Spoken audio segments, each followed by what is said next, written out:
Thanks for listening.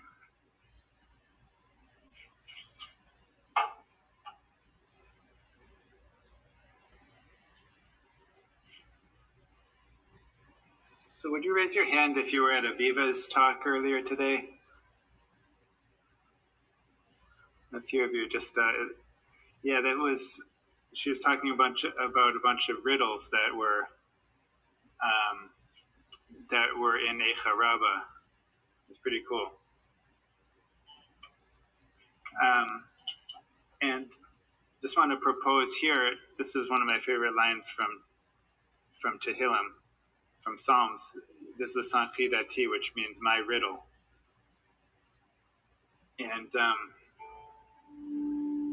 it says, you can look this up in Psalm 49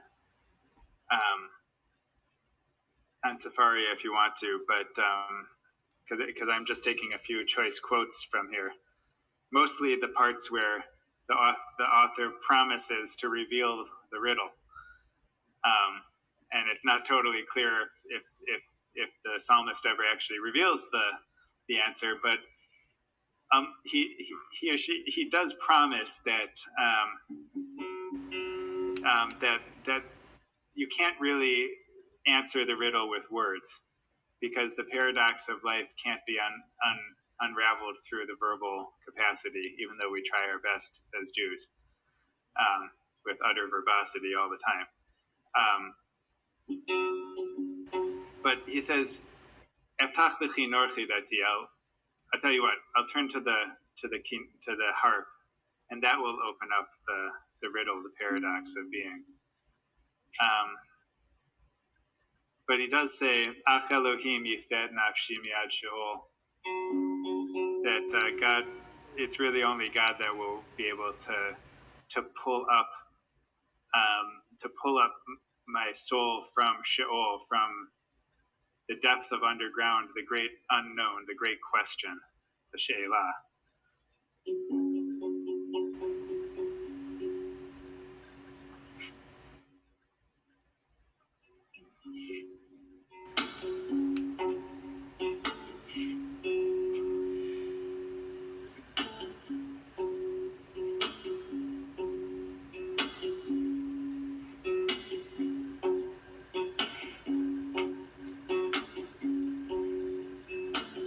Shemo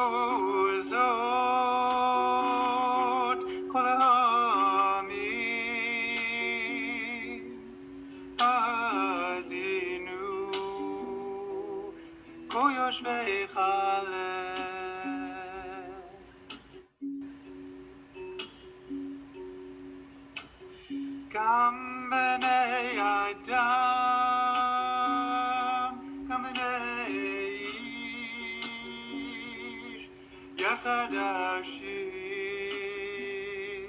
ואביון. אך אלוהים יפדה נפשי ביד שלו, כי ייקחני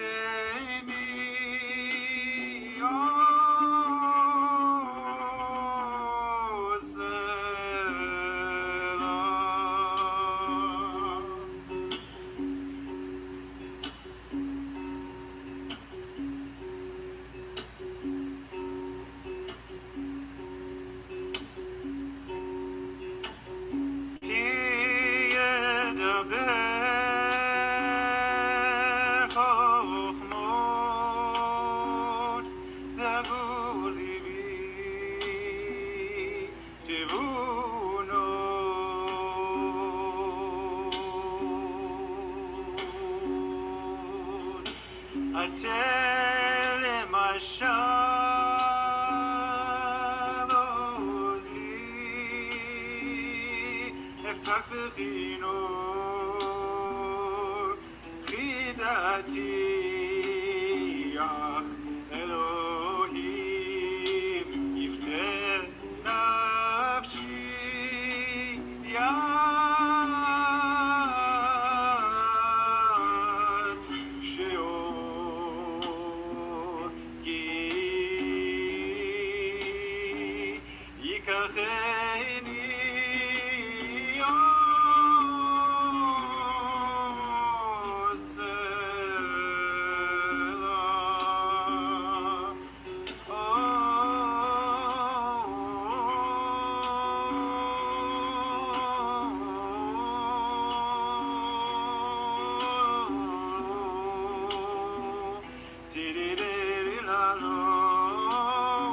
התלם אשר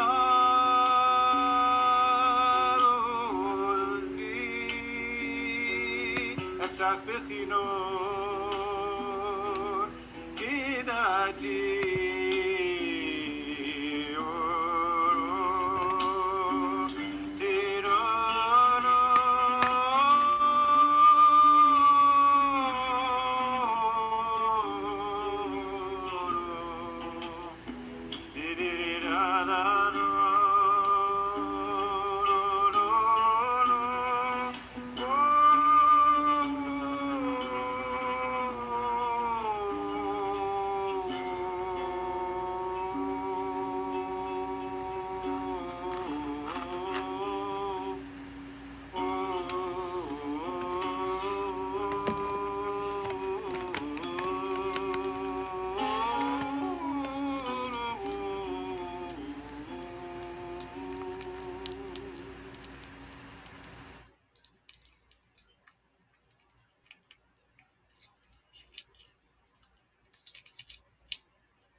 So how's everybody doing? Feel free to write things in the chat like, I object to this song.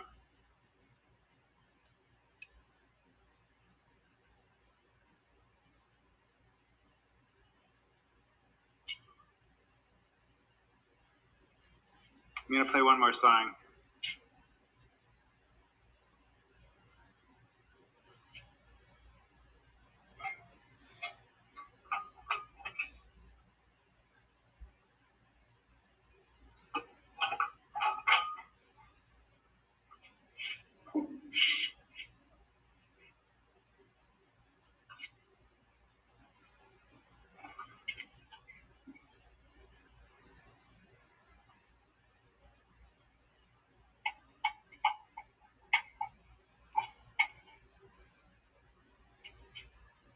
Does anybody have any questions?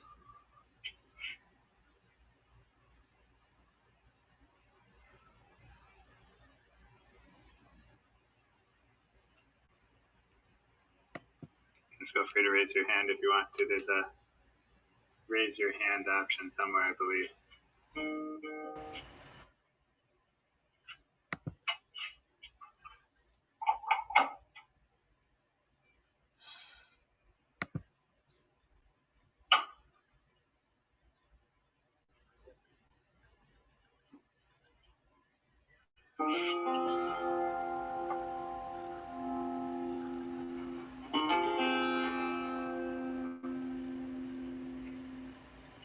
Yeah, Joan. I don't believe I've ever seen a guitar like that one, Joey. What is it? Oh, this is the guitar that I have that's made out of metal. So all my kids jump on it and it doesn't get broken. Take it in the airplane and it fits overhead. It's very small, and when you get there, it's still in tune. Oh, Carbon fiber. the hole for it? What's that? What is the hole for on the top? They just decided to move the hole from here to here, and that's nice. It doesn't only go out that way. So, thanks for asking. Any other thoughts? Hey, Joey, we had one question about when the new album is coming out. Oh, great. Indetermined, it's not known yet when it will come out, but it is known when it will be recorded, which is July 28th. So please mark your calendars and bring your friends and have listening parties, and we'll try to get the album out as soon as we can after that. So I'd like to play the song Ahavti.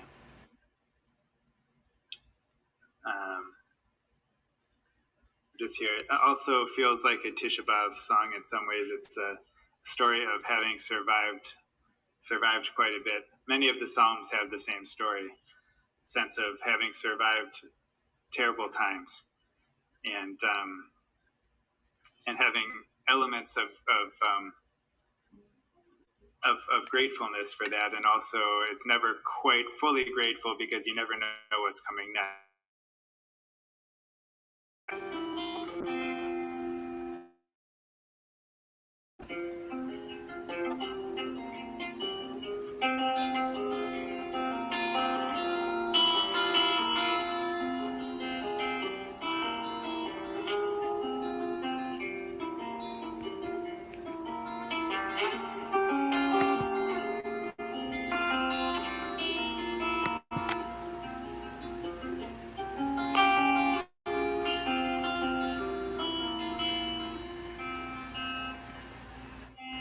Ahavti ki yishma Hashem es koli tachanunai ki ta'ozno li ubyamai ekra v'sher lo lo lo lo lo lo lo lo.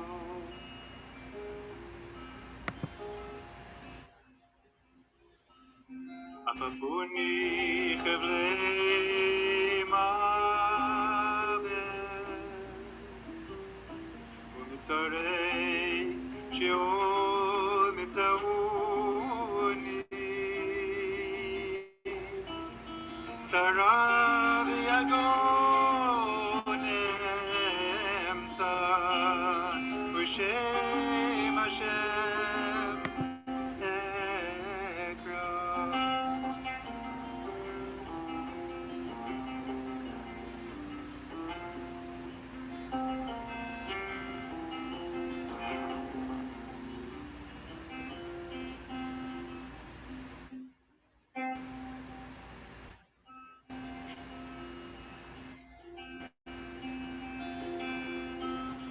Ana Hashem altai nafshi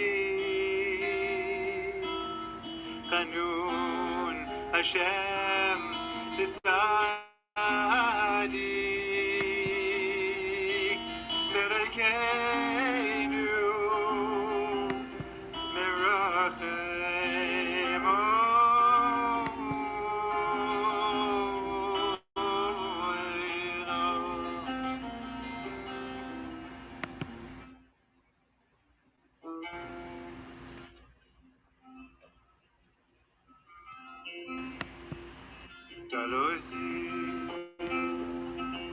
Shomer b'tayim Hashem, Daloi siveli Yehoshia, Shuvi nafshi limnu chaychi, Agi Hashem gamal alaychi.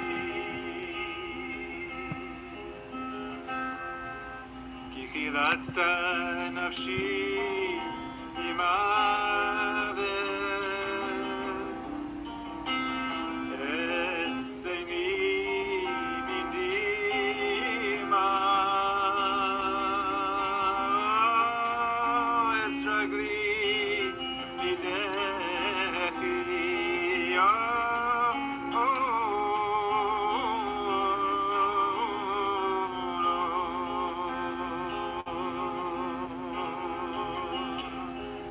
Esalei lifnei Hashem, be'artzo zachayim, hemanti ki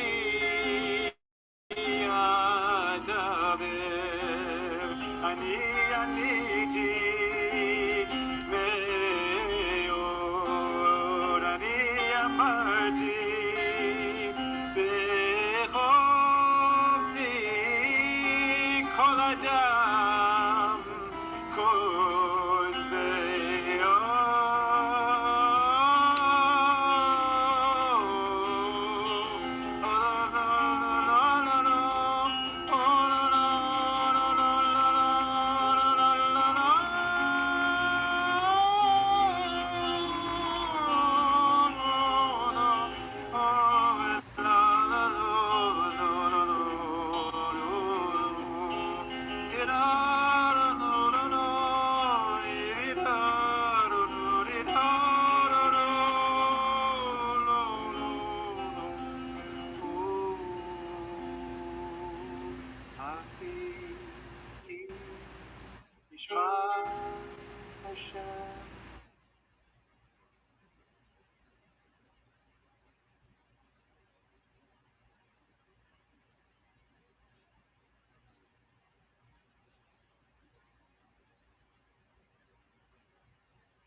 Well, thank you.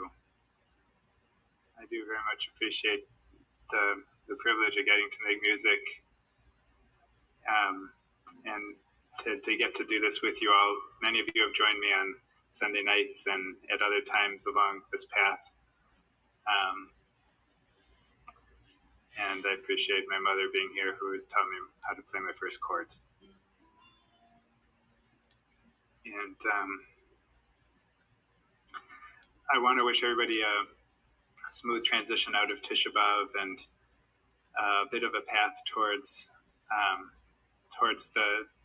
the other simchas and festivals and holidays and moments of love in the world and comfort that are yet to emerge.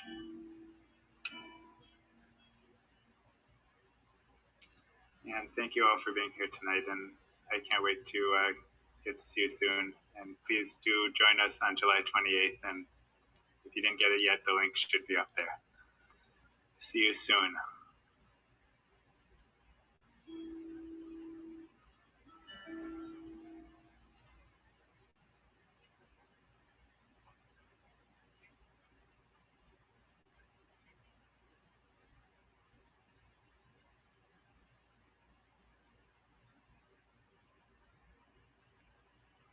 Thank you, everybody. Margalit, you have a question. I'm happy to have a question. But everybody else, you're welcome to leave.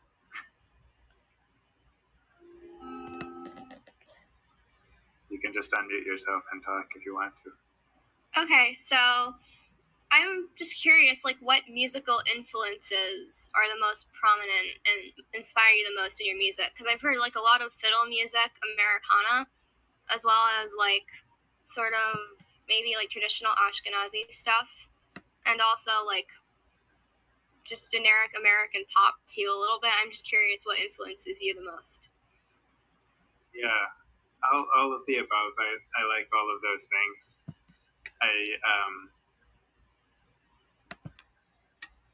You know, like many musicians, listen to lots of different things, or at least have over the course of time. And I think, you know, the music that I grew up hearing was in the house, a lot of Bach.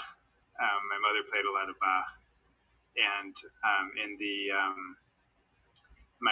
and also my father played a lot of flamenco guitar. And so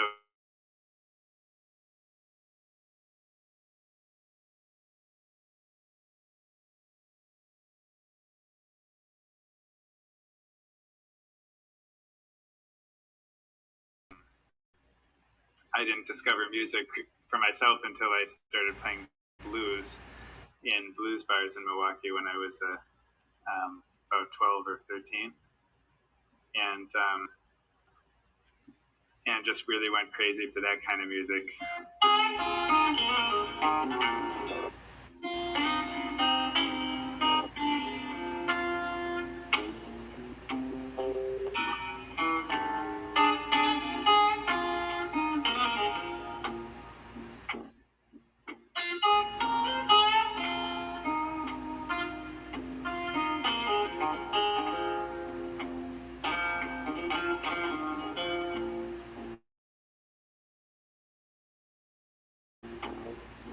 Margaret, this might be more than you're asking.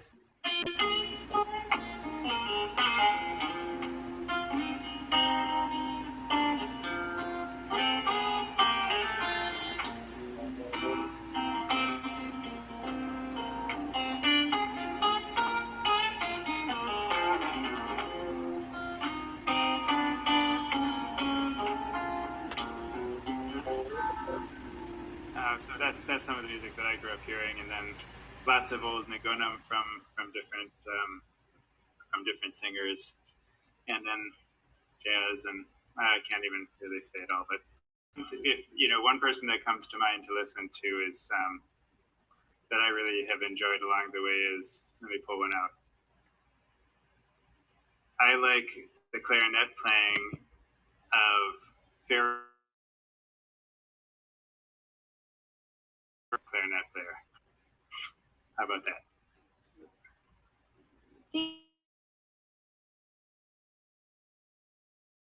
Mary Aldous Tyler.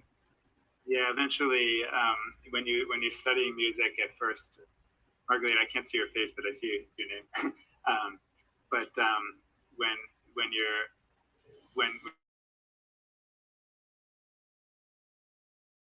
you can by staying keeping everything in its box. Like if you're studying blues, you study blues, and if you're studying Bach, you're studying Bach, and you just try to get the best out of it. Or if you're studying Nigunim, you're studying Nigunim, right? But then eventually the path is of the artist is to gradually just let the ear run the show. Yeah, Joey, hi, it's Tali again. It was beautiful tonight, and it was a perfect way to really close Tisha B'Av, an amazingly beautiful way to close it.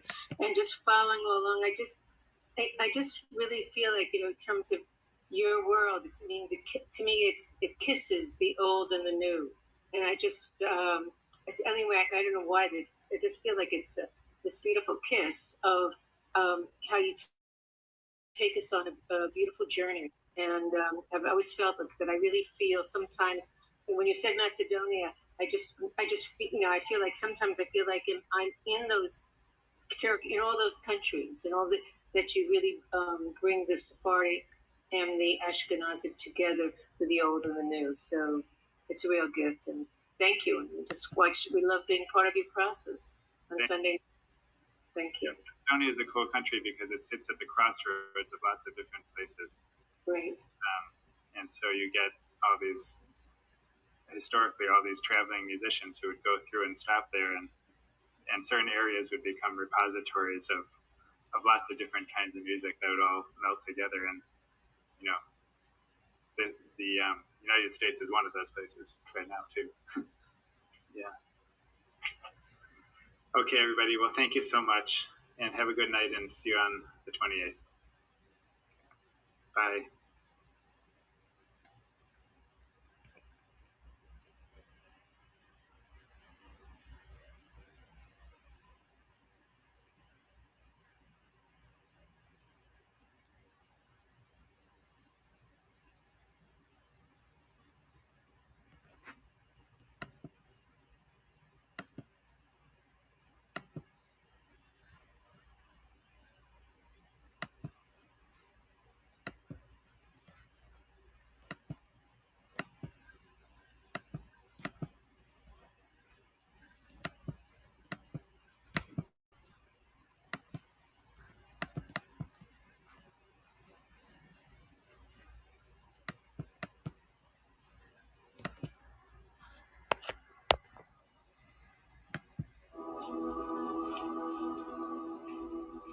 All right, Blue Nights 2021. Let's talk about it. So this year's production is called Always. I think you'll find it's a very Blue Nights show, but I think you're going to find that it's actually a good deal different in the fact that it is a lot more celebratory. And I think that that's very fitting for this year. So when we set out to put together a show for 2021, we wanted to make sure that this was a joyful event and this was something that could be shared with the audience. This is meant to be an experience. This is meant to connect our performers to the audience. We really hope that the audience finds part of themselves in who we are and what we bring to you. This whole drum corps activity has touched so many people. And I think we all remember that moment where we first saw this, where we first felt the sound, and first realized the level of pageantry that all of this is. And you can't forget that. You can't unknow that feeling. This show, I think people will be able to find entertaining no matter if you were someone who came from 40 years ago or if you're someone that we're hoping to inspire for 40 years from now. This isn't meant to tell a story. It's not a narrative. You won't find a list of words telling you to look for this or look for that. Instead, we want to share an experience of who we are and how we feel and what we're trying to do. And I think you said it well, Matt. There's something in this show for everybody. It's been a long time since people have been able to drive to a drum corps show, sit down, and enjoy some of the best of what marching music has to offer.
You are listening to Cable Community Radio, a member-supported community radio station since 1968. Support our work by clicking the donate button on the upper right of the app screen. Thank you.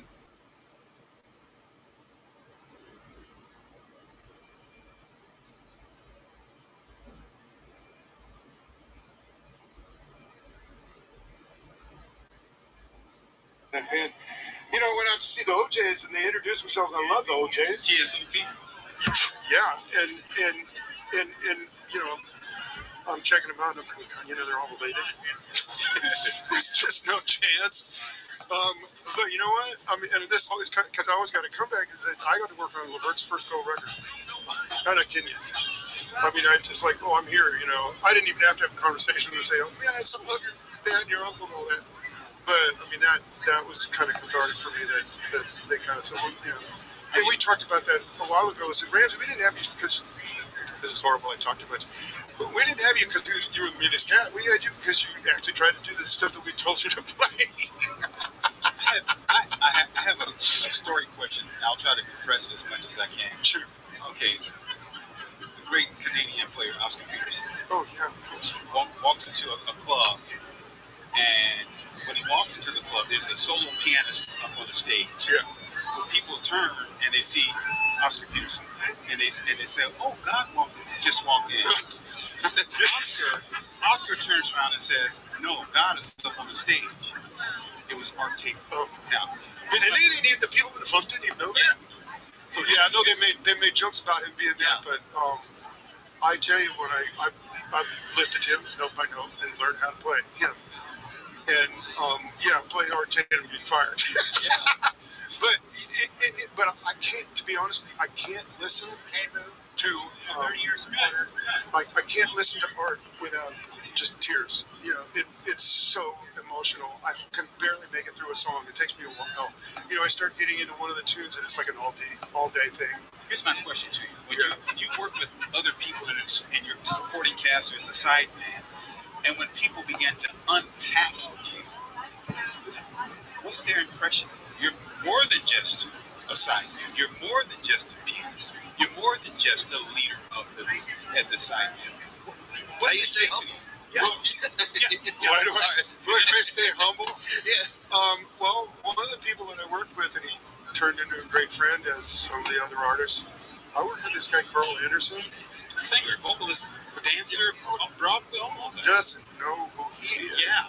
He came up here with Jesus Christ Superstar, and I didn't know you sing as a Rams. I got to get a cab. Where are you going? I'll take you. You know, I played in his band for a couple of years. I worked on a couple of his records. He became a great friend, and it just tore me up. But when I go back, it's one thing to sit behind him and hear what he's doing, because he would do songs that were difficult for me to actually focus, because he was emoting so seriously that it was distracting. You know, just like, you know, and I mean, if you see this thing, he does a duet of the Ferris wheel tune, and it's up on YouTube, and you know, it's like there's Carl. You know, I mean, I check it out. My friends, Rams, you got to come see this guy. Just come see him. He's playing at the Blah Blah Cafe on Ventura in Coldwater Canyon. So I went to see him. I was like, oh my God, you know. And I hadn't been, you know, playing with little bands and stuff. I hadn't been on the road. I was just starting to do dates anyway. So I went to him after he walked off stage, and I don't think he knew who I was, but I walked right up to him and I said, "Man, this is the most beautiful stuff I've heard in at least a year. You need me." You don't have to fire anybody in your band. They're all my friends, but you need me. I mean, and he invited me to come over to the studio and check out what he was doing, and they called me to work on a couple of big records with Gloria Loring, and then he called me to do. I worked with him for a couple of years. And he was lovely, but he would do that Stevie Wonder song, sitting in front of mirrors, slowly picking myself apart, and I couldn't look at him because I'd fall out. It was just too much. I mean, I worked with him. I worked with Jeff Holiday. I worked with the Pointer Sisters were the same way. I mean, they what they do on stages. I mean, it's not that I'm their shadow. I'm not their sideman. You know what I mean? But I'm not the star. They're the star. And yeah, I'm a little bit more comfortable in that role. But I think to some degree that's more difficult than being your own jazz guy. I mean, you know, yes, I found out a couple of years ago that Miles Davis, you know, where do you know where he got his inspiration? He used to listen to Frank Sinatra. Oh yeah, the phrasing. Yeah, The torch songs. I'm like, yeah, I'm like, They're starting late. how come I listen to that cool? I mean, Miles, what guy? I want to get a comment from you real quick. Shoot. I love Davis. Yeah, The Fabulous Baker Boys, he did the soundtrack. yeah. And when you see Jeff Bridges, the two brothers, and Dave Grusin for this soundtrack, he's actually channeling Bill Evans. And you can see it in one of the scenes in the movie where the ball is over and there's Jeff Bridges' character in there just doing some solo piano, and it just and from the side he looks like an older Bill Evans, and he sounds like Bill Evans. I don't know if you remember that scene in the movie, but I guess I'm trying to get to a question. When you think of piano players, and you mention a few, are you channeling any of that to discover your voice, or is it informing what you do as a pianist? Well, one of the things I've always wanted to do is be good at doing solo piano. You know, I just was doing so many gigs that I really didn't get solo piano gigs. You know, and here in Portland, it became a reality. And what's funny is that I kind of wonder if I walked into where I was playing and heard me playing, I don't know what I'd do. Because I will literally, when I go play, and I know there's another guy in town who can do this too, but I'll play from top to bottom. Bill Evans long, verbatim. Not the solos, but every note for note, the arrangements. Yeah, the whole thing. It's like if you know, if you're a classical, if you're a real classical guy, you can play the whole book of Chopin etudes at a rip roaring rate, right? Well, if you're a jazz guy, maybe don't, but you need to know your stuff. And at one point in my life, I thought, Bill Evans, I got to learn how to play this guy. And I never let go. I heard that, here's that Rainy Day thing. And I'm going, I'm never going to learn that. And, I think it was maybe 15 years before I first heard it. And I just started playing it. So I listened to it. I was like, let's go back and check these changes. Let's go back and check these changes. Yeah, and if I walked in and I heard someone play that whole thing like that, I think I don't know what I would do. But yeah, I do that. It's yeah. Solo piano, does Keith Jarrett come to mind when you think about solo piano? There's things that I have, transcribed that I just love so much. The Live in Tokyo. Yeah. Oh my The God. long concert. Well, that, I saw him when I was 14. It changed my life. Really? Yeah, I saw him at Reed. Oh, by the way, I want to say, kudos to LA and all that. I grew up here. I left because I couldn't find anybody to teach me how to play piano. So, anyway, just want to let the audience know that I'm native Oregon. But where was I? Talking about Bill. So, Keith Jarrett. Yeah. Keith Jarrett, heavy influence on me. I listened to it for hours and hours and hours. I got to tell you, he did a song, his own song, Margot, at live at Keith Film Corner. That was pretty early on, and Keith. Emergency City of Portland sewer work. What? And it so not did fit on paper. He pissed me off so hard. I couldn't listen to him. I was like, what line am I going to put this one on here? I couldn't listen to it for about a year and a half, And I got back into it. I'm very sad about his, the stroke. Most unfortunate. That trio was just endlessly entertaining, and Vision had and that doggone bass player he had. oh God, he's strong. Yeah, Oh, he's so strong. Well, the joke is, what is it? You got a better chance of hearing him rock a better chance of hearing him walk than, whatever, some silly joke about King of Come or something. But, no, it was a perfect thing. He doesn't love Jack DeJohnette. Kudos to our piano player that teaches over at PSU. Grant? No, Daryl Kent plays in his band. What's his name? Yeah, good piano player. Plays drums, plays piano. He was here yesterday with. Sorry about that. Sounded like a casino. Breakfast of Champions, Tokyo style. What did you have for breakfast? So as far as like you talking about getting on single piano, where do the classics come into play as far as developing?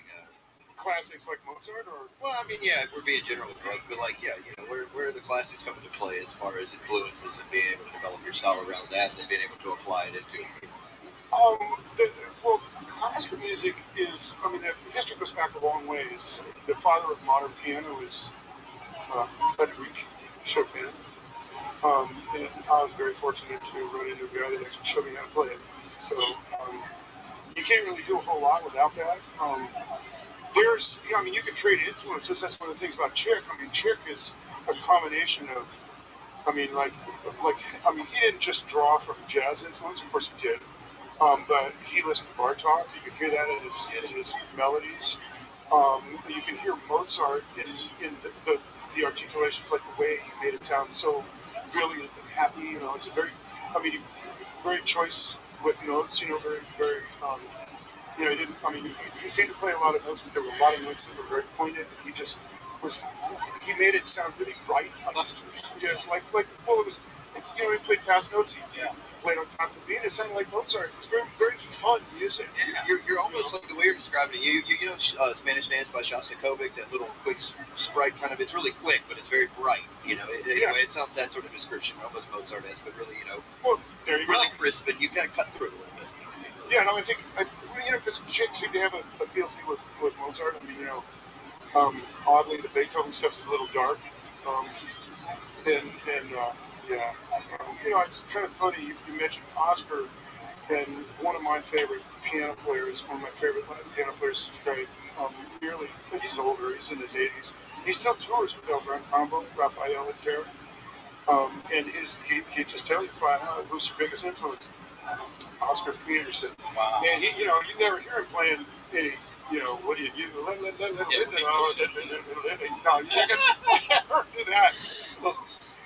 But maybe I didn't talk to him. I should have talked to him.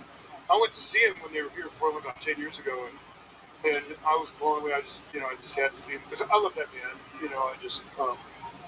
I became aware of it at a certain point and realized that Puerto Rico is like a hotbed of salsa. Anyway, and they're a big deal. And he's just relentlessly inventive with all those songs that they came up with. He's such a great piano player, and I'm going, well, just come play in. It's just as cool. Well, I had my band, Ramsey Los Montunos, and the respect that I have for him, it's has jazz elements, but when you play those parts, if you don't play the parts the way they go, because that's what they do, then it's not a real thing. So when I learned El Gran Combo tunes, it's verbatim, So when I go see El Gran Combo and the new guy, I'm sitting there listening to every note, and it was like, okay, he's nailing it just like I would have. And I'm going, Raphael was there, and I'm going, I talked to the piano player, and I said, kudos, I'm hearing every note, I know what you're doing, You got respect, because I love this band, and I'm so happy that we got you. He was kind of looking at it might have been kind of work, but I don't know, he's trying to get out of there just like me. If you don't do, what is it? What's the thing? If it's worth doing, right? Yeah, but it sounds like it'd be really meticulous at sometimes, which is what makes it so distinguishable, right? Oh, yeah. So I played with their original lead singer, and did a gig with him, and we did 10 songs. Okay. And, I got the songs beforehand, and I kind of knew a bunch of them, some I didn't know, so I learned them, and I worked on that stuff so hard I hurt myself. Wow. And, it was note for note for note, except for the piano solos. And, anyway, I got to talk to Andy, Montañez afterwards, and it was like big hugs and stuff. I can't believe you were the guy that did this gig, and I'm going, I got to play with Andy Montañez. Your fanboy. Totally. And, you know, he started touting himself, and I'm going like, man, I'm just in the same room with you, and you. I mean, he's brilliant, you know, singer, and thank goodness he spoke some English because we got to communicate. And yeah, it was yeah, that's Off the beaten path question. yeah. In my estimation, all music is folk music. My question to you is: classical music tribal? Hello, the music is starting late. Classical music is going to have, and I think I have an example for you. Is going to have a cultural aspect to it that's like school, you know, like studied in an institution. You know, there's certain things. I mean, like I was studying classical chops, classical technique with this fellow that was really good for me. And we were making progress. He said, "Yeah, man, we're doing really good on the Chopin etudes. Like, let's get some repertoire." And I'm going, "Well, what's that?" He breaks out the book of Beethoven sonatas. Oh, no. You're talking to the wrong You'll take it back into the moonlight with one hand. talking to the wrong guy. You know, I'm kind of out.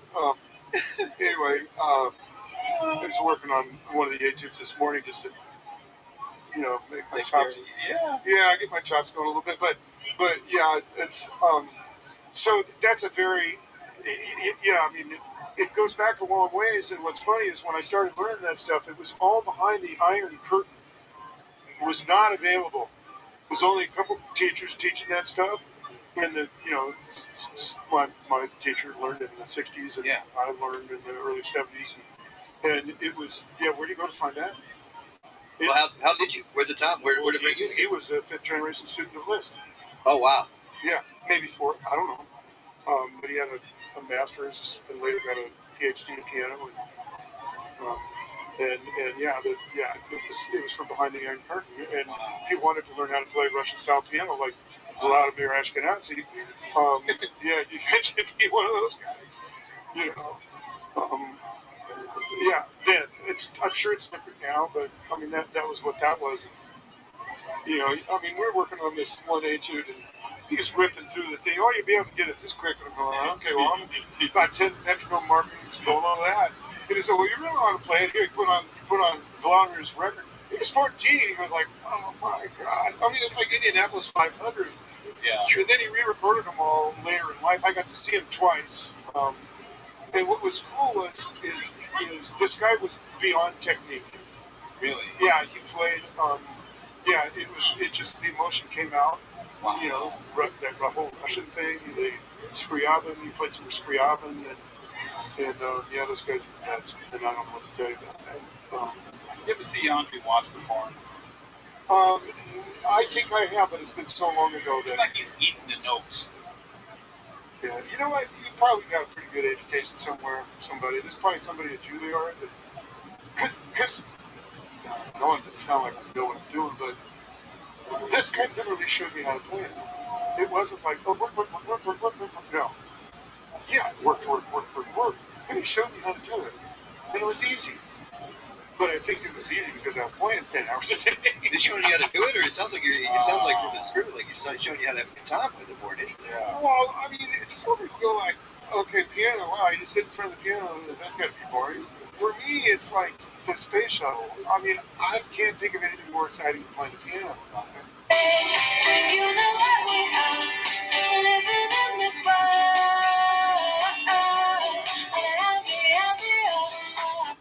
It's lost a little bit of its shine now, and I'm as old as I am. But I just was, there was nothing that could get me away from it enough. I could make it. That's Natalie Gelman. Her new album is from Blue Elon Records. You know what we are, living in this world.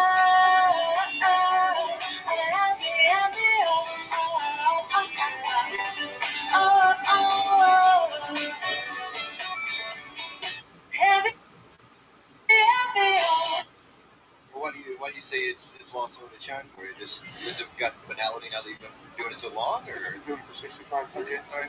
Okay. And it's a losing battle with physical issues. Hands.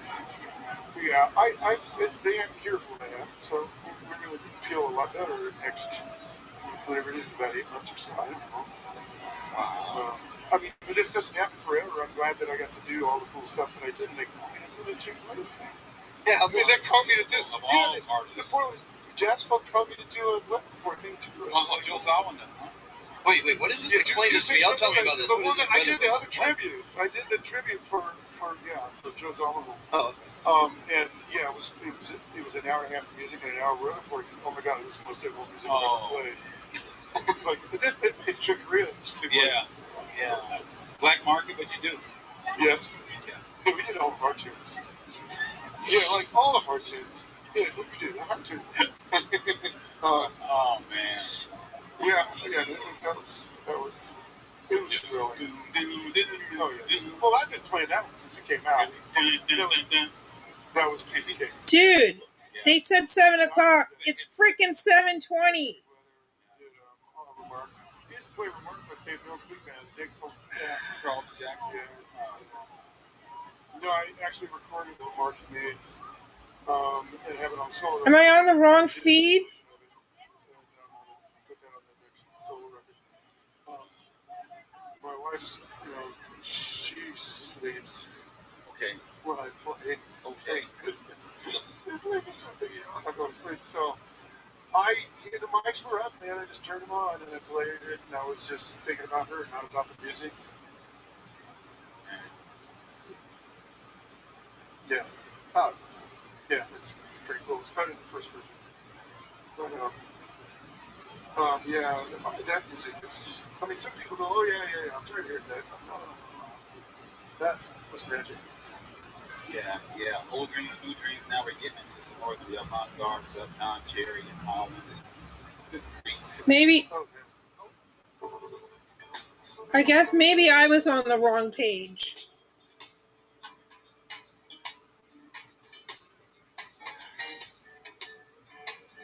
Wait.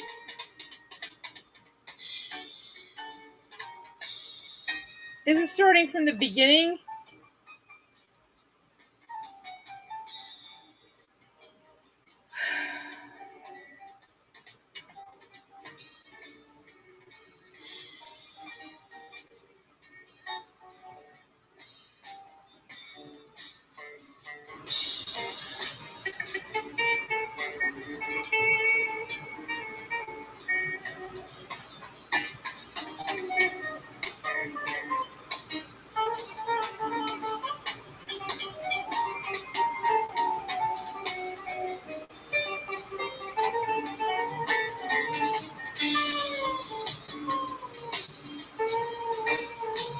It says now playing Cathedral Park Jazz Festival.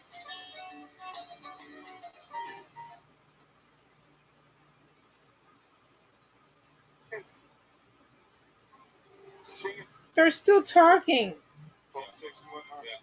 Well, what about soundtrack performers? Like what? A lot of French. Everything from like Sorcerer, French and jazz. Yeah, that's old school. Well, Like, dude. I made my living as a synthesizer programmer for 5 years. Of course, I was one of them. Okay, so we're in the ballpark here. Yeah, go ahead with this. I was listening to those people, listening to, what's his name?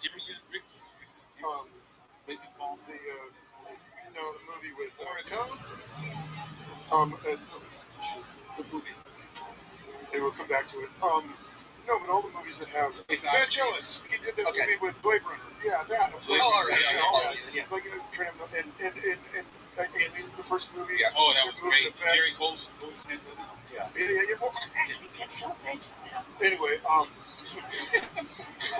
synthesizer. Yeah. Wow. Anyway, he's signaling you. Maybe he's telling me he's giving me the stink eye. No, but all of that was relevant because all of that was new. I mean, I listened to 1800. Like us we go. Yeah. And anything I could grab a hold of. A lot of the records that I was working on didn't require that sort of cutting edge type of synthesis. But I was always listening to what was next in that regard. I mean, this is stretching the horizon. Synthesizer was kind of a move backwards, because it was the simplifying the tones. There's so much you can do with drum, which is it's a drum. It's all layers mainly, isn't it? I mean, a lot in post. I was on the right feed. They're starting really late. They're simplifying the actual. Oh, okay, all right. The how they construct the sounds. I don't know. Freddie might say, "Did you bring a video?"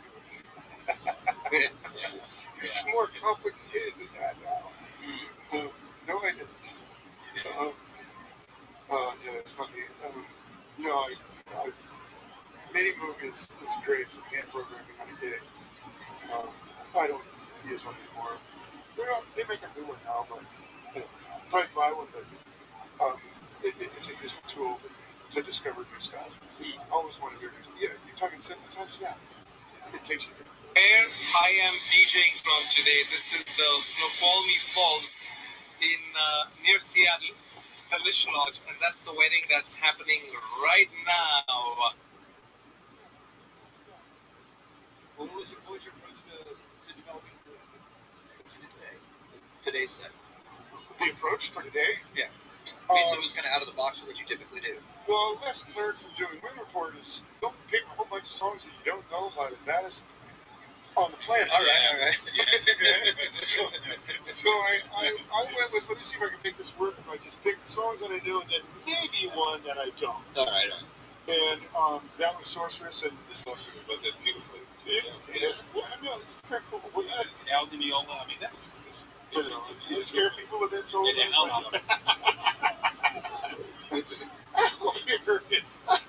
It's like, oh, you're not the only one that can make those horrible sounds.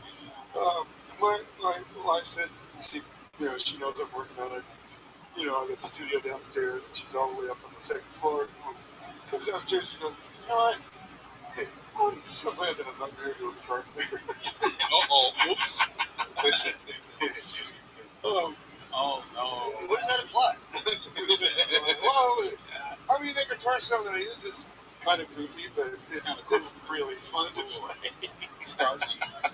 Yeah, I like it. You're bringing up all this crazy stuff. That for me, I mean, I don't want to say that I'm a street guy, but I play with a gentleman that plays Jimi Hendrix on guitar. Okay. And I mean, if you close your eyes, you can't tell. And he's my age, and he's told me, Rance, you're of all the keyboard players I play with, you know more Hendrix songs than any other guy. Wow. Is this true? Is this true? Just want to talk to you. Okay, yeah, no, I love Hendrix. You do. And I mean, just. I like John McLaughlin too. You like him? I like him. Okay, I like Hendrix a lot. Yeah. He's so inventive. And just got cut short. And, Yeah. And I mean, it's just crazy. Yeah, no, I don't want to listen to it too much because I love it so much. If you listen to the Bob Dylan song he does on the third record with Ready to Take Dream Away. You mean experience? Are you experienced? No, that's the third one. Anyway, he does that thing. Dude, where is Soul Vaccination? That's what I want to know. The song basically after he did it. Yeah, but if you listen, there's two ways to listen to that. In other words, you can start on a different one.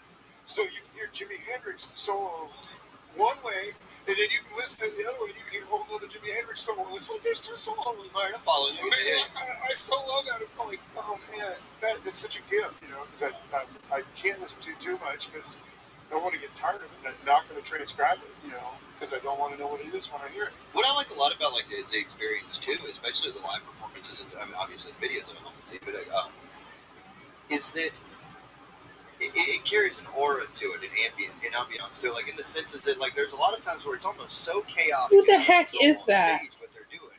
That, I mean, it's as if like it's if you take a jam band but to an intensity, I mean, it really goes into almost dissonance at some points, but they're able to bring that back together. But what's interesting is how unlistenable it can be at certain points, and it still culminates interest. It drives at that certain, kind of that sort of atmosphere that allows him to be so successful at the time and kind of, you got all the people in 67 that come out that aren't. Okay, that's a WDS person. I feel like that's where they Not Megan King from the Real Housewives. I think that Hendrix had it all sorted out.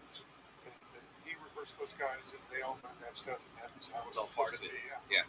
Now, I think to some degree, some of it was happenstance, and then, okay, let's do that. But they worked at it, and because you can't go to like 3 different shows and have 3 different song versions.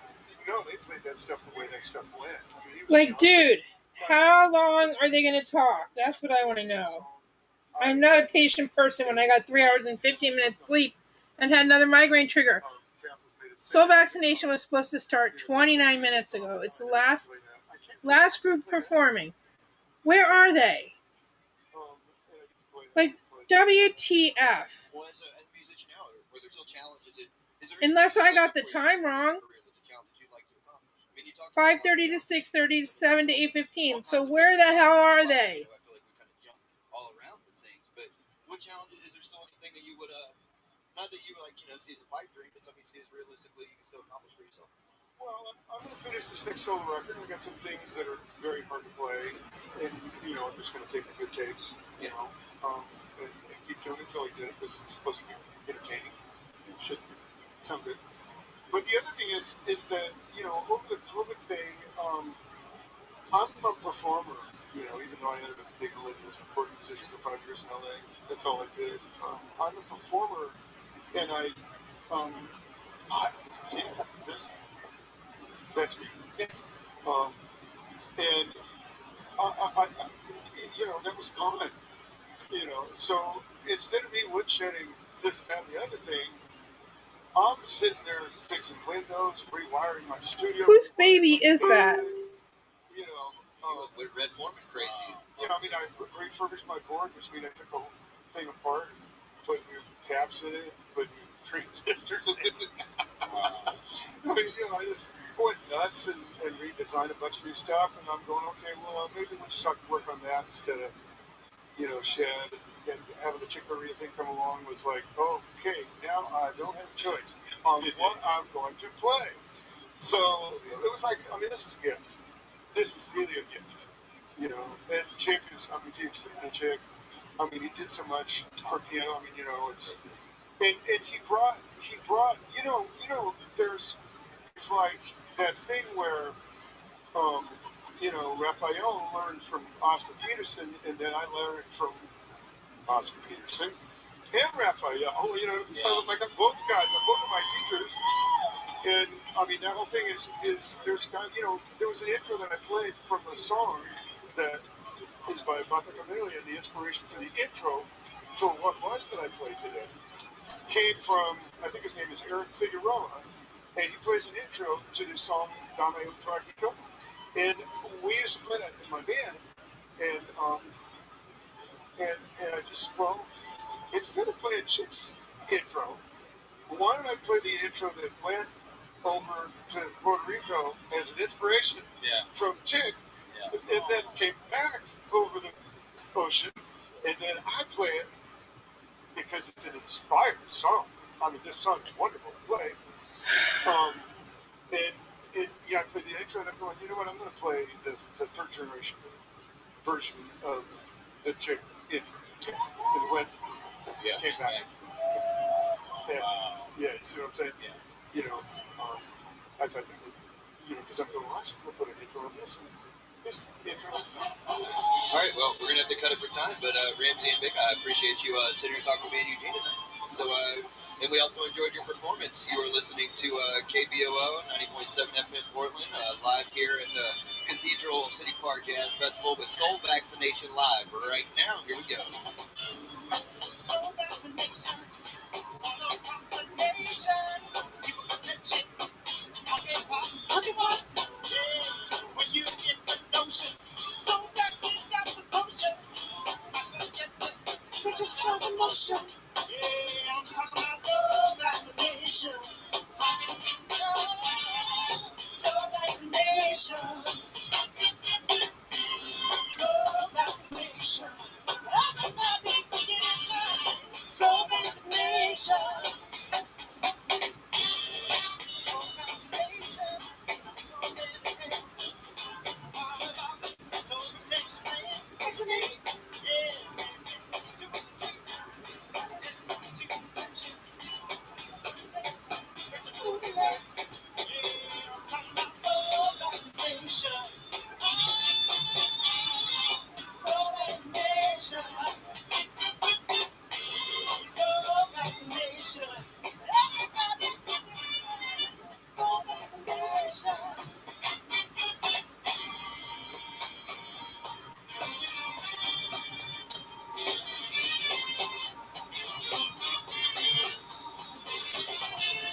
Thank you.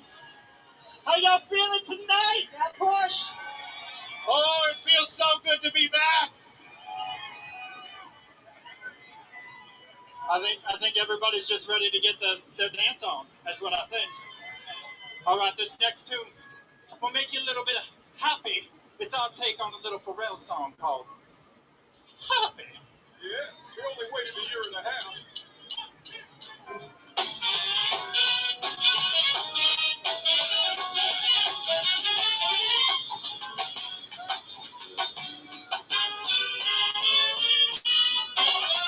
Not too crazy what I'm about to say. Sometimes she's here, you can take a break. Never lose more space. With the air, like I don't care, baby, by the way.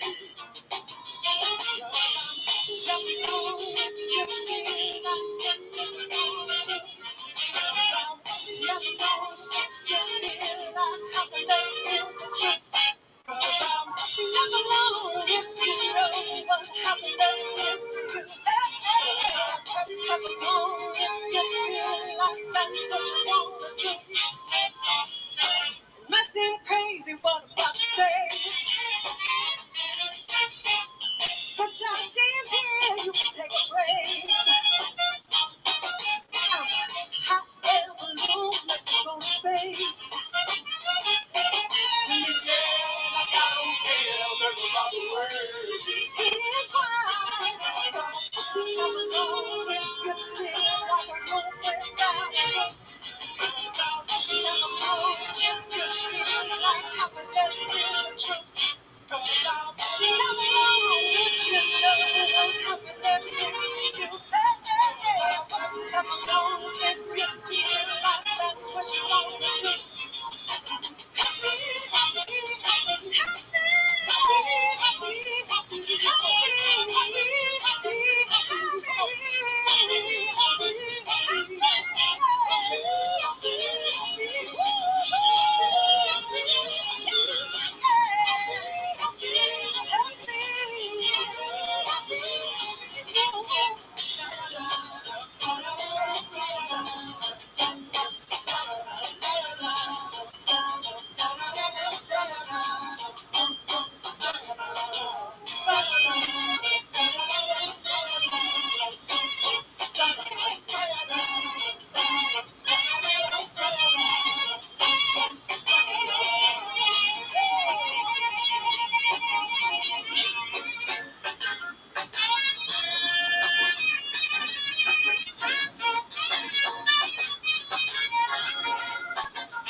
Happy, happy, happy, happy, happy, happy.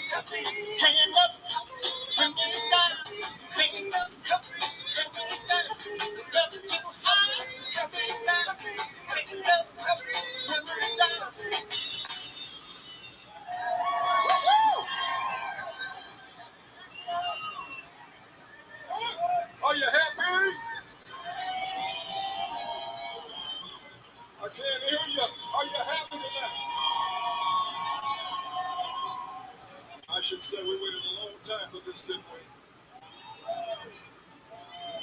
I'm just going to talk to you for a quick minute, and then we'll get right back to the music. But I think there's some things that need to be said.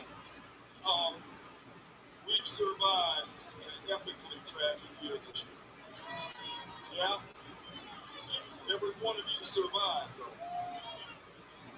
And if we learned anything, we found out both how fragile life is and how precious it is, right? We've also learned how important family and friends are. When we got separated from them, we really realized how important they are, right? We learned how important togetherness is, as opposed to being opposed to each other and separate from each other.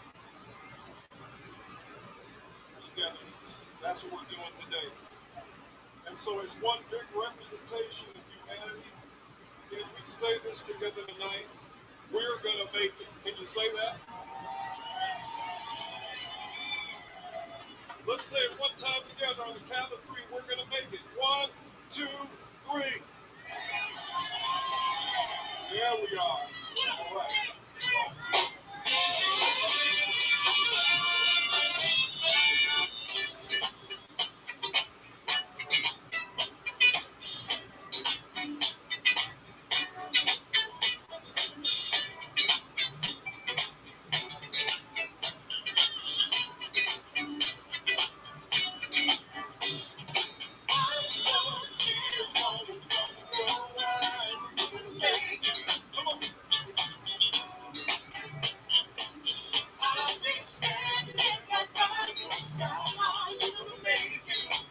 Check it out. Here.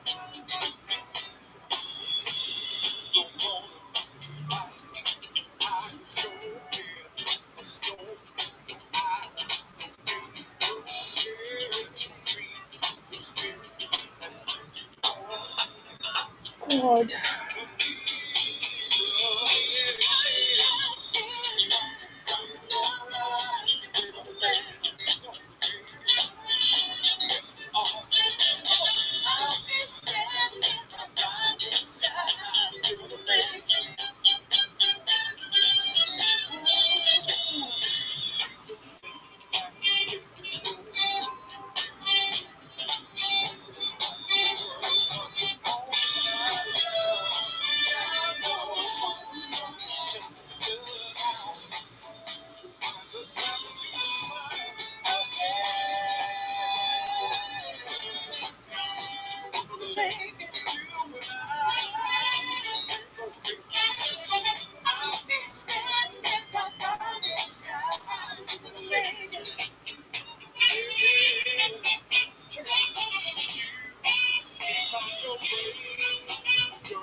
just stand by. Don't have to try. It's gonna be alright. There's not much left to stand by. Stand by. Alright. Gonna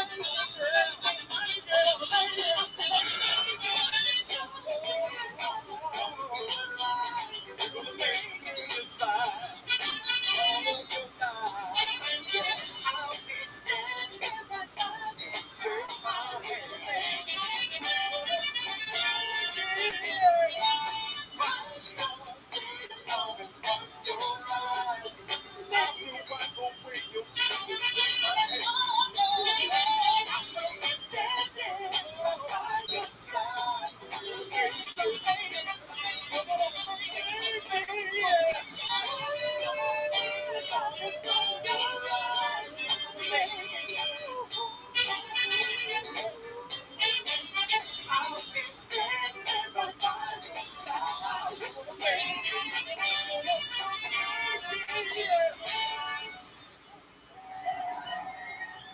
We're gonna make it.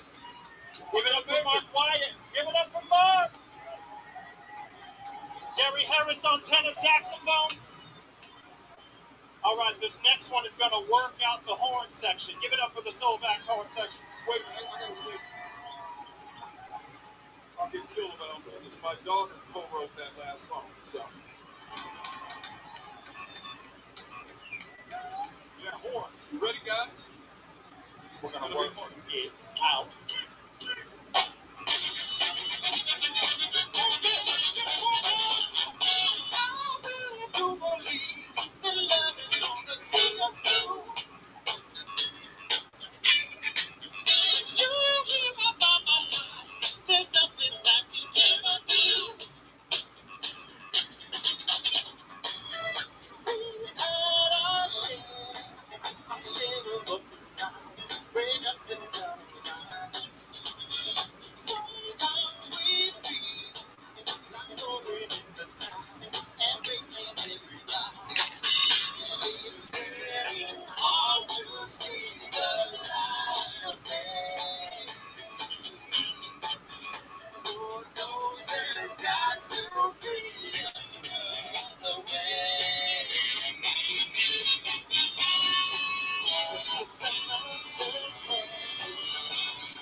Hello. We're listening to Soul Vaccination playing live at the Cathedral Park Jazz Festival. They're the closing group.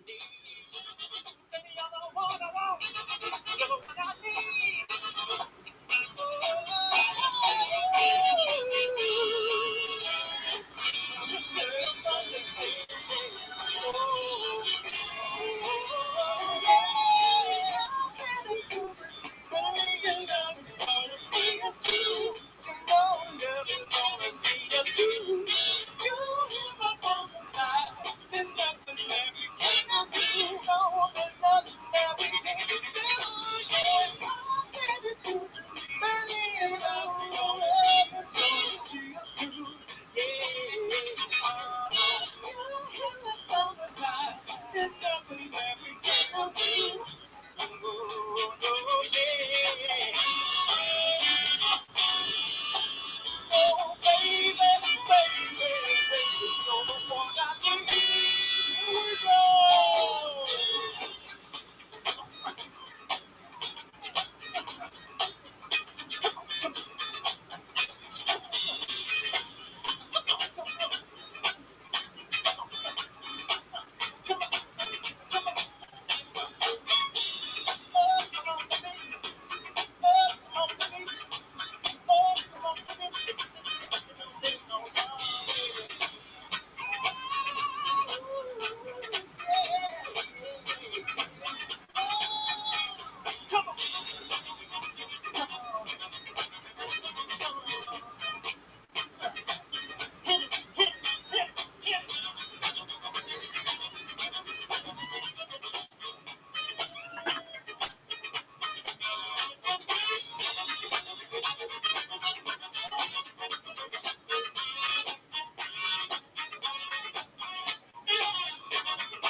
Y'all feel that?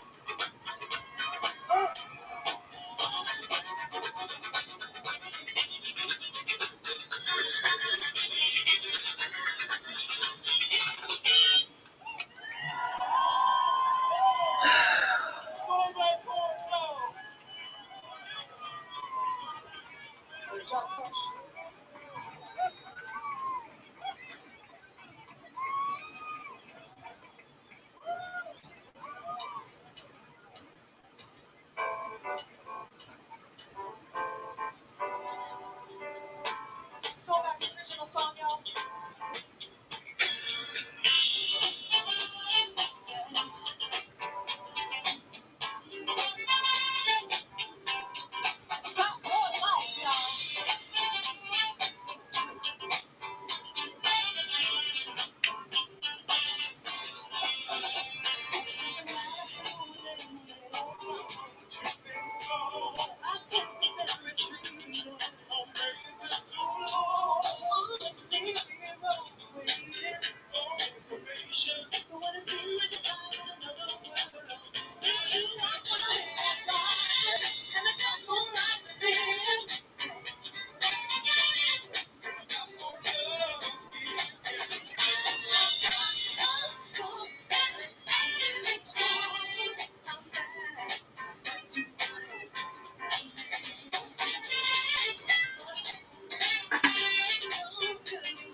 Regina K singing for you.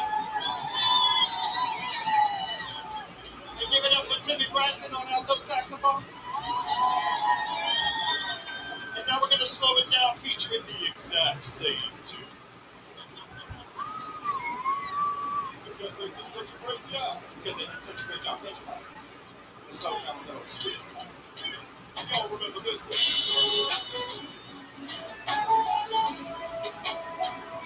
Mamacita, this is for you. Man, somebody slow this down. I will love it even if you cannot stay. I think you are the one for me. Here's where you ought to be. I just want to satisfy the Lord that I can't deny. Don't you hear me talking, baby? Love me how much I go crazy.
Gina K, Super Warrior.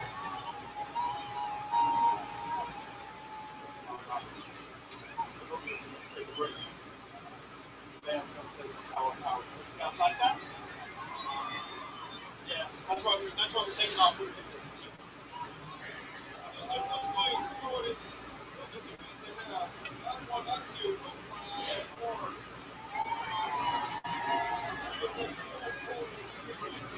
You ready for it?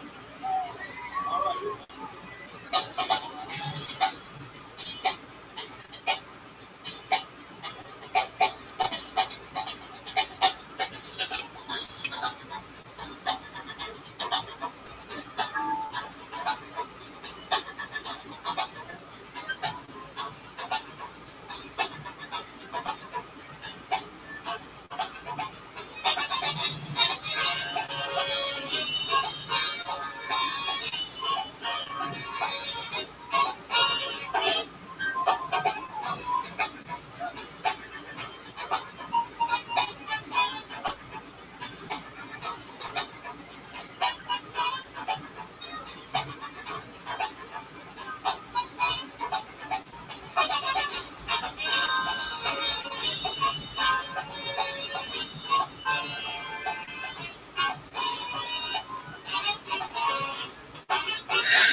More funk than jazz. It's anonymous Facebook user. It's Soul Vaccination.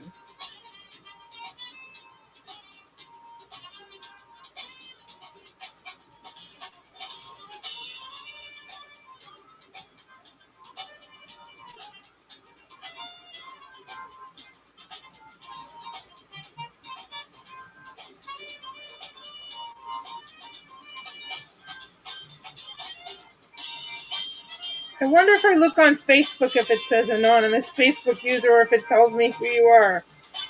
Right now I'm trying to order from Thrive Market at the same time.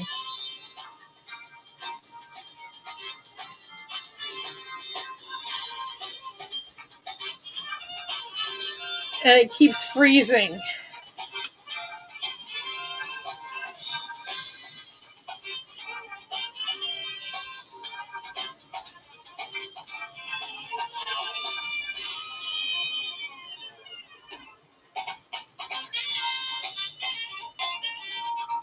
How's the sound? Is it okay? I put it on the high quality sound.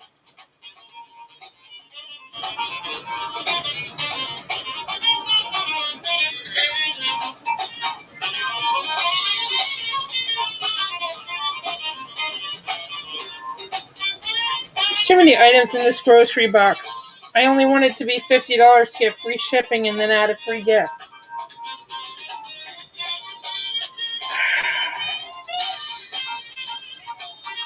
What am I going to take out of this?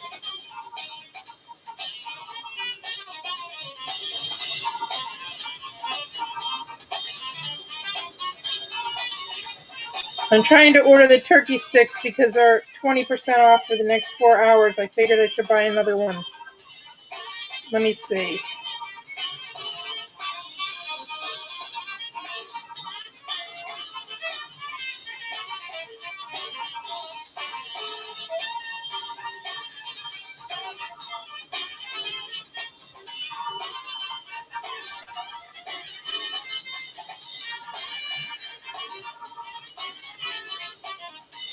Wait, I don't want 4 of them.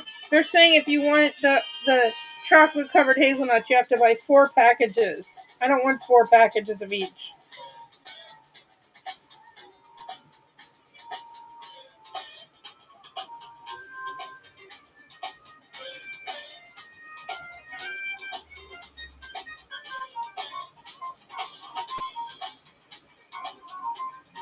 Because they come with a cold pack so the chocolate doesn't melt.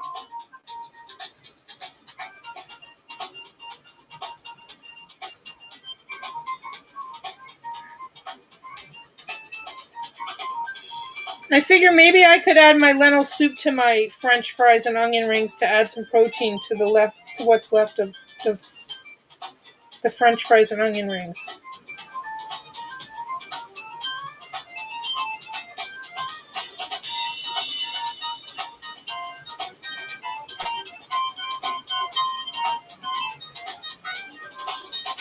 Peanut butter and chocolate filled nuggets don't need a cold pack. How much is it now? $51.71. I wonder if there's any more free gifts that I didn't get yet. All right, let me look. I'm going to open this on my computer.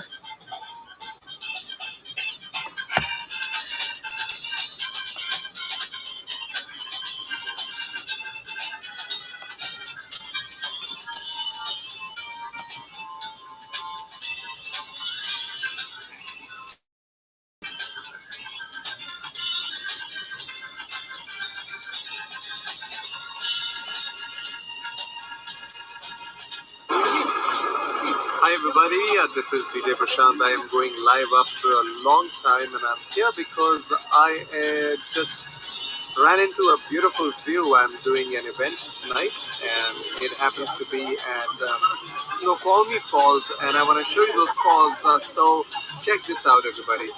This is my view right now from Snoqualmie Falls. I am here to DJ a wedding at Salish Resort, which is right there. Gorgeous resort right on top of the Snoqualmie Falls in Seattle. If you haven't checked this space out, I definitely and highly recommend that you do that. You know, when I started doing the events and quit my job 2009, I had no idea what this was going to take and what was going to happen of it. And just check out this view today from my work. Super duper excited, super duper happy to be here. I've got to go back and do work, but wonderful to be able to share. Hope to be in touch with you all more regularly soon moving forward. So lots of love to you. Be well and talk to you soon.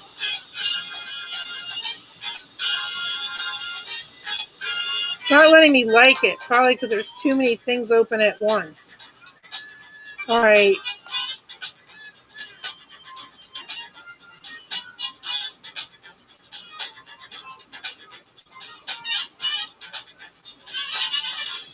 Oh, great. I forgot about that.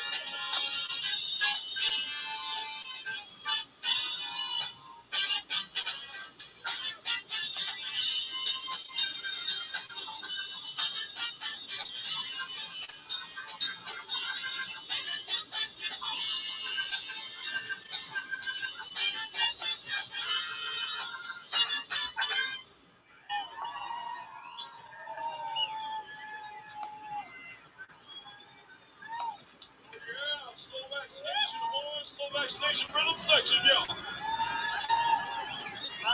That is some funky stuff. So, a few years back, we wrote this song. We haven't seen for a grip. Can't hear him. So we wrote this song because there's so many amazing funk, soul, and R&B artists that come out of the Pacific Northwest, particularly Portland and Southwest Washington. So we decided, John Lennon and I, we were like, we need to pay homage to these folks. So we wrote this song called Funky Town. Something You Love is on sale. Yeah, I already ordered that. I'm going to have you say, hey. Oh! You're gonna know when it happens. Now, here's the catch with that. When you say, hey, I want to celebrate the life of Carlton Jackson. Who is Carlton Jackson?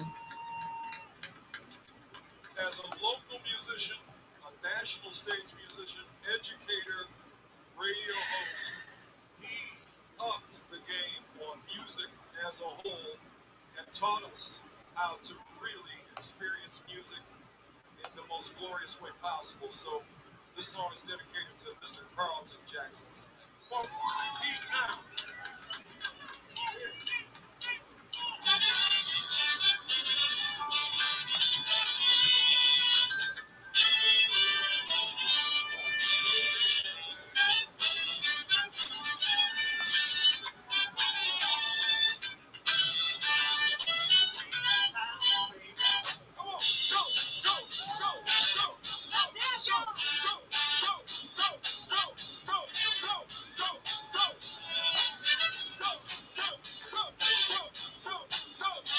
How to throw a summer barbecue. Does that include COVID instructions?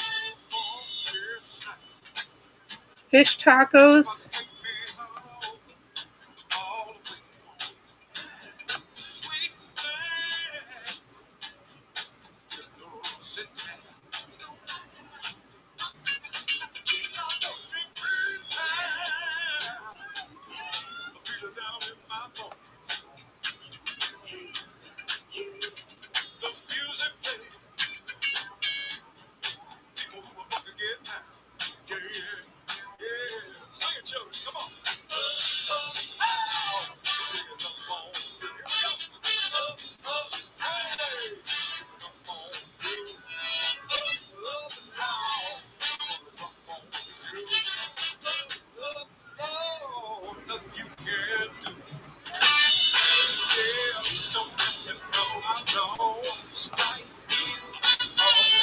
I don't see any more free offers. Free gift with purchase.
Baby, you can dance. Oh, come on. You can stand right here.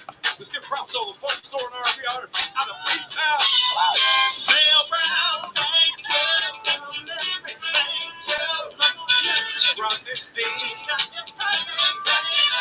South Carolina. Bruce Carter. Bruce, thank you for everything. Tom Brady. Thank you. Dennis Green. Thank you. The stomach bug. Here goes the St. Louis. I think that gift is no longer available. What about the diaper cream, which probably, if it's for babies, it's probably good for, like, diaper rash cream is probably, if it's a healthy version for babies, it's probably good for adults too. Let's see if that's still available.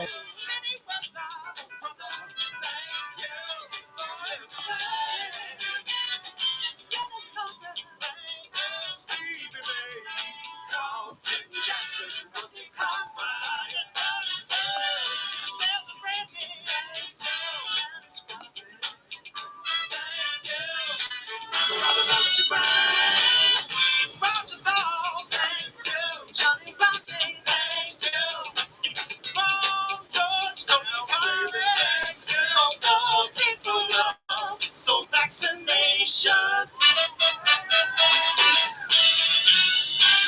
No longer available.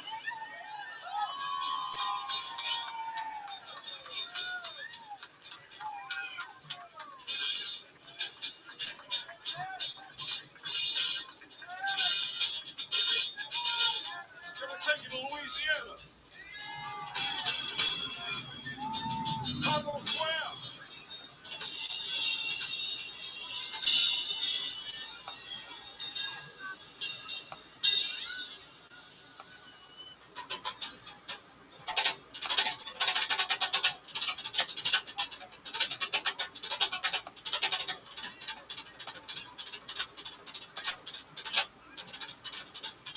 I don't think it's going to let me get the free item that I already got today again, but we could check.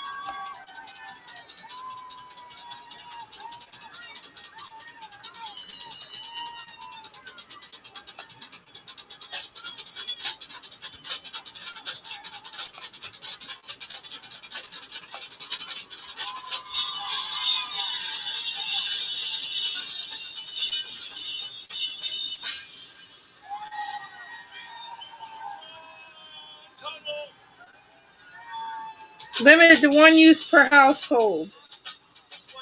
Alright. How many baskets do I need open?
Why is there another one?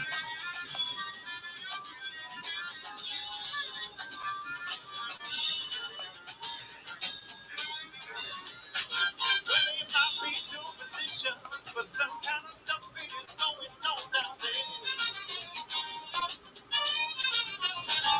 Well, you might be superstitious. Some kind of something is going on down there. It's an old time tradition. When they ran out on that night like Combo Square.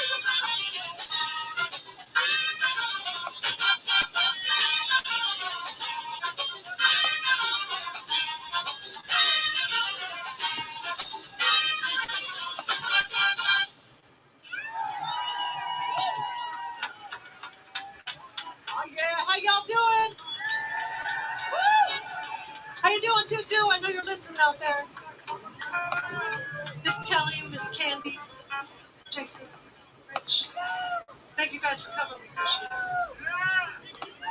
As we share the land. It's definitely a dance tune, y'all, you know. Yeah, you'll want to get up on this.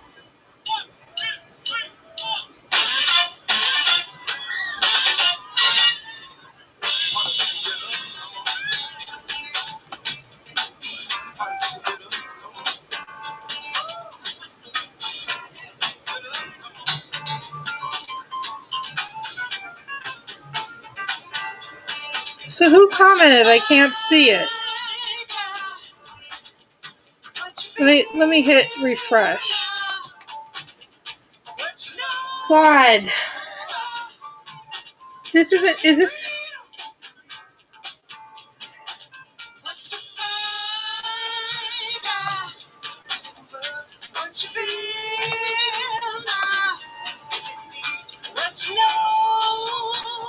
Okay, that was Robert that commented. It said anonymous Facebook user. It was Robert.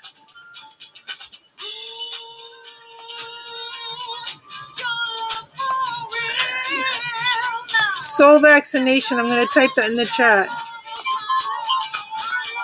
can't see it. Let me hit refresh. God. Now it's like all like staticky, but maybe because it's on the same computer I'm live streaming from.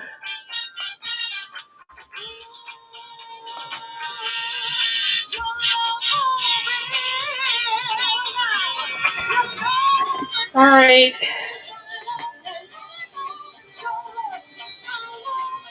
The last episode of Good Witch is at 9 o'clock. It also aired East Coast 6 o'clock. I didn't see it at 6, so even though they started half an hour late, they should be done around 8:45. And there's a special on Israel. I don't know if it's related to the Tisha B'Av for the two temples being destroyed, the holiday that just ended.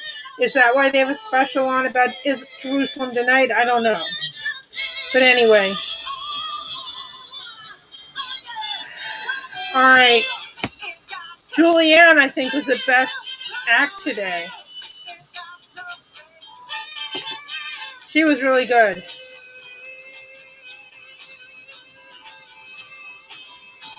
And yes, she is a friend of mine. Let me see if anyone else commented. Oh, that was just me commenting.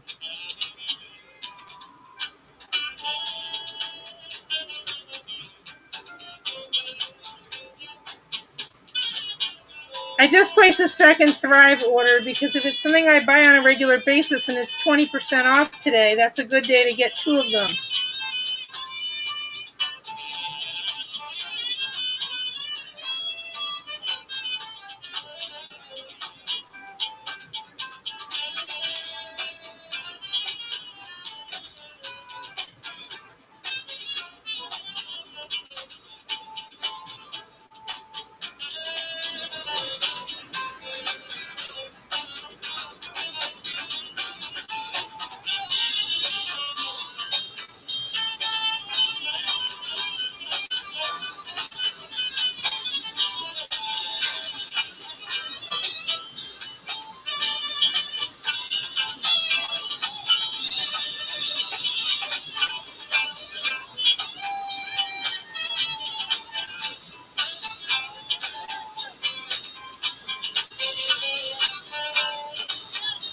Who thinks it'll be over at 8:45?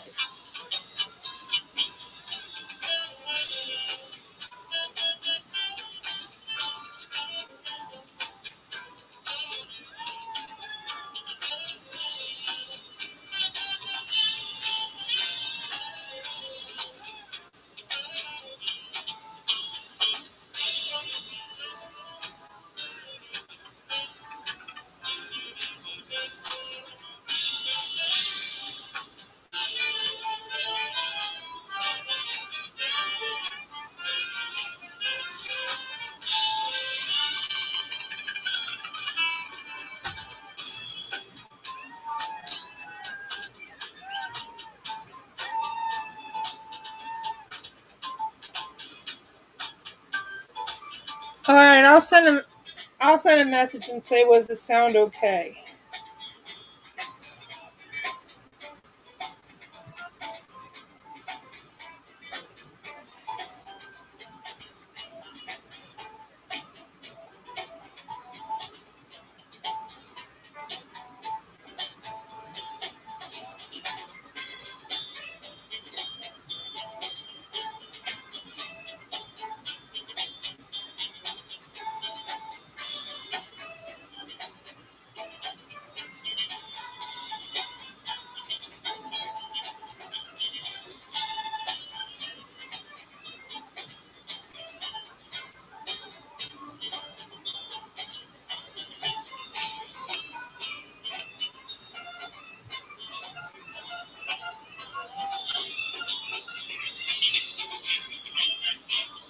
Wolf was dancing to the music.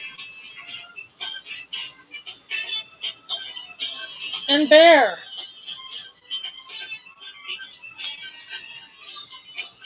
And Bo's over there bopping his head. Her head.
One more number.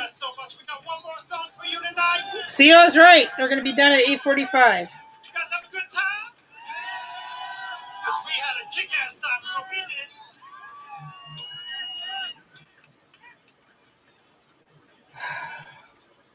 So I had to deal with some. My children. I had to help my children.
It's time to move on. Come on.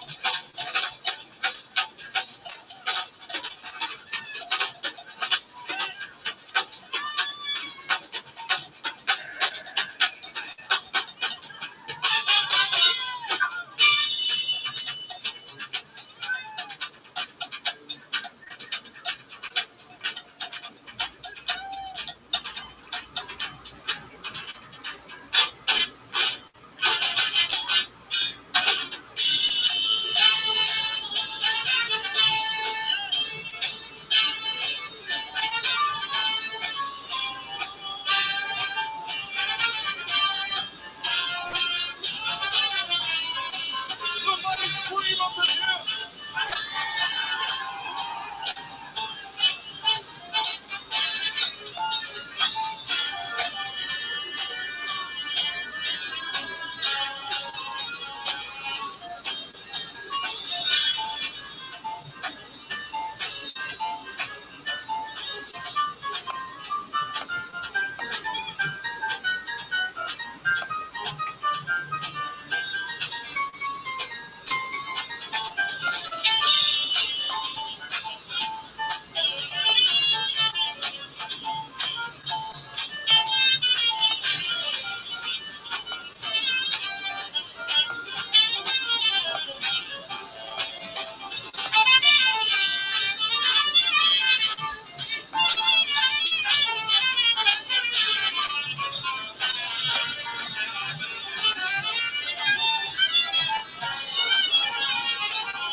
Are you ready for the big finish? Yeah. Are you ready for the big finish? Here we go. 2, 3. Nobody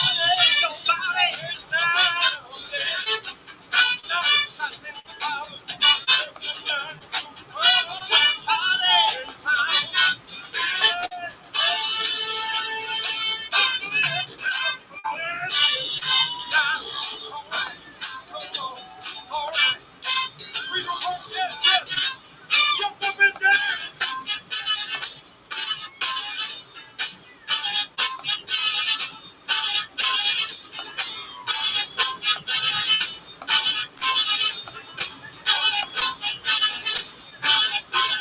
Everybody say,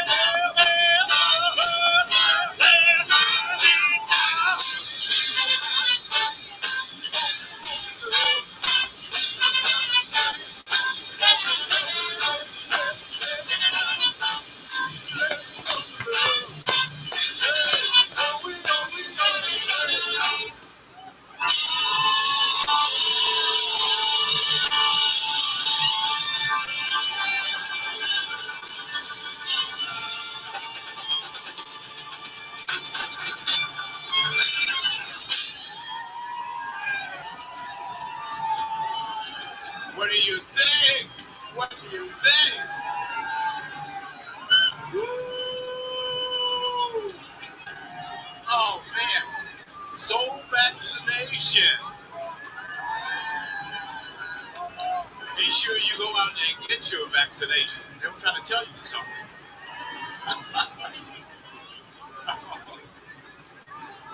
Whoa, what do you guys think? Can you take another one? Yeah. I love it. Yeah. We'll see if they can just put you in a coma with this one. Yeah. We're going to take you out. I told you that we're going to take it and going up in smoke. Boy, what a band. I like to get... Oh, really? Oh, okay. Well, the state manager says that we might have to pass an encore. But in the meantime, hang on. We'll see what we can do. We'll see what we can get together here. I want you... Okay. Listen, you enjoyed what happened out here this weekend. And it takes a lot of work, a lot of volunteers, and the lady who is not responsible for putting all these groups together so you can enjoy yourself and just have a good time out here. I want you to say hello to the hardest working lady around here. And everybody else, Miss Rita Reagan. Rita is a beautiful singer. She's something. All right, Rita. It looks like full vaccination can give you one more time. Yeah.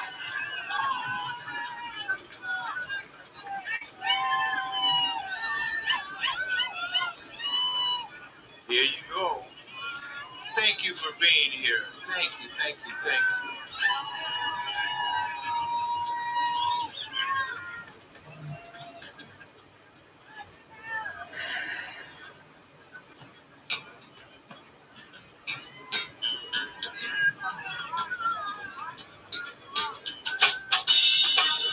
We're gonna take you out with some Stevie Wonder. Take you higher and higher.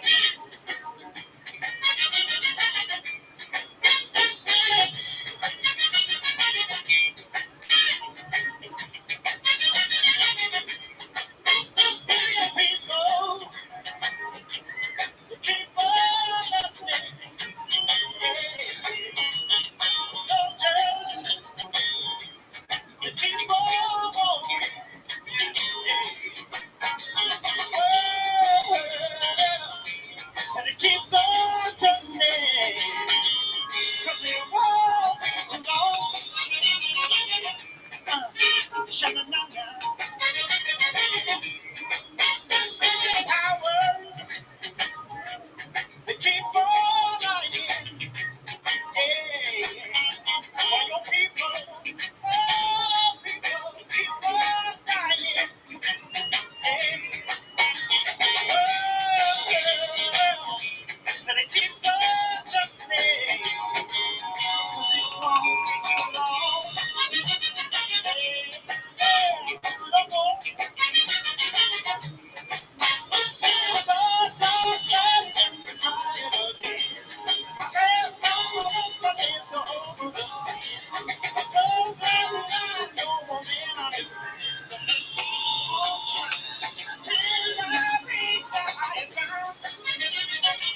Somebody scream!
the nation. Yes.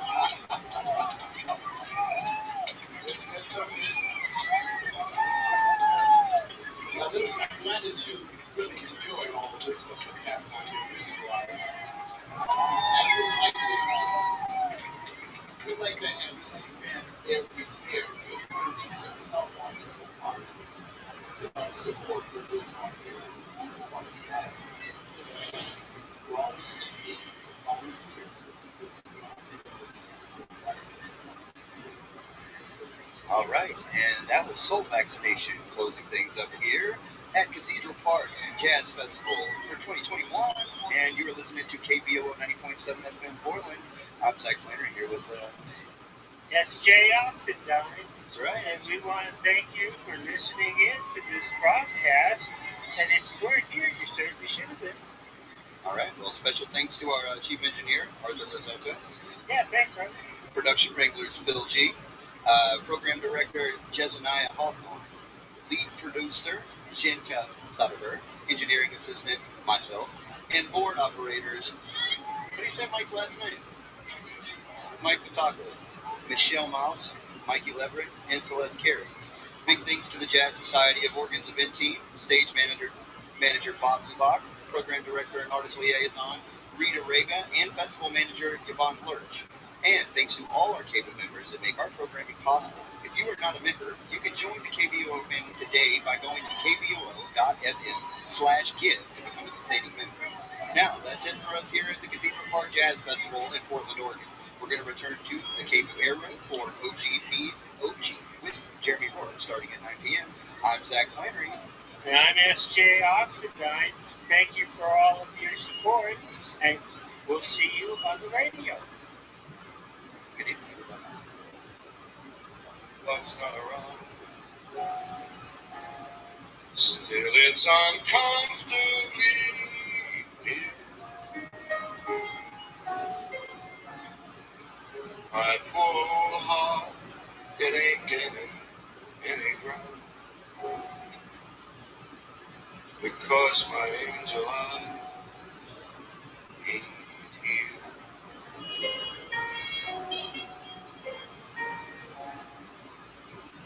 Angel eye,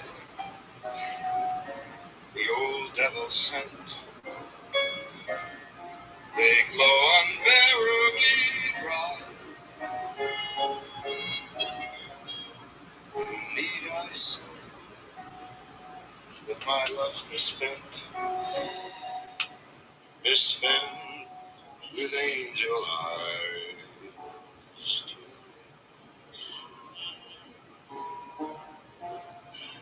Go ahead and drink up, all of you people.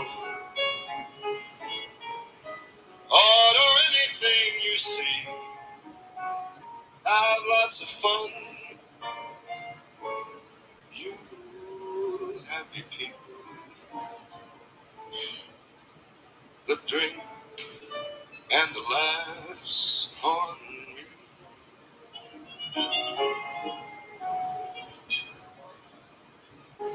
Pardon me, but I gotta run. The facts uncommonly clear. I gotta find who's now the number one. And why my angel eyes, she ain't. Excuse me while I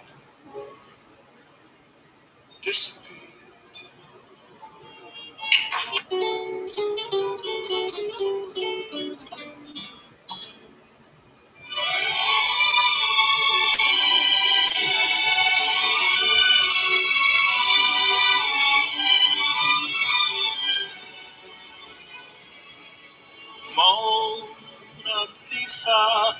Mona Lisa, men have named you. Okay, we're out. Thank you for listening.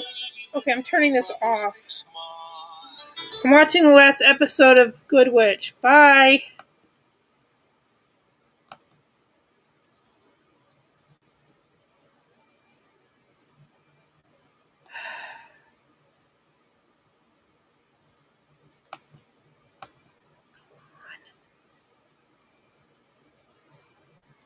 I said, and